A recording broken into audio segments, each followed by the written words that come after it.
பல அற்புதங்களையும் பல நெகிழ்ச்சியான விஷயங்களையும் பல பேரோட நோயும் குணப்படுத்தின இந்த அம்மாவை வணங்கும் போது கண்டிப்பாக உங்களோட லைஃப்பில் அடுத்த கட்டத்துக்கு போவீங்க.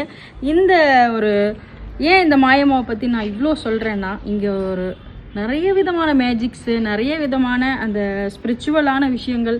எனக்கு ஒரு இடத்துக்கு போனால் ஒரு நிம்மதியாக இருக்கணும் அப்படின்னு நீங்கள் நினைக்கிறீங்க, ஒரு ஜீவசமாதியில் உட்காந்து தியானம் பண்ணால் எப்படிலாம் ஒரு மிராக்கள் நடக்கும் அப்படிங்கிறத நான் ஃபஸ்ட்டு உணர்ந்தது இந்த மாயம்மா ஜீவசமாதியில் தான். ஸோ உங்களுக்கும் என்னோடய ப்ரீவியஸ் வீடியோ பார்த்தீங்கன்னா தெரியும், நான் வந்து மாயம்மாவோட ஸ்டோரியை ஃபுல்லாக போட்டிருக்கேன். மாயம்மா ஜீவசமாதி அவங்க வாழ்ந்த இடமான கன்னியாகுமரியிலே இருக்குது. ஆனால் அவங்க வந்து கடைசி காலத்தில் எங்கே ஜீவசமாதி அடைஞ்சாங்கன்னு பார்த்தீங்கன்னா சேலம் மாவட்டம் சின்ன கொல்லப்பட்டியில் இருக்க இந்த மாயம்மா ஜீவசமாதியில் தான். இங்கே தான் அவங்களோட ஜீவசமாதி இருக்குது.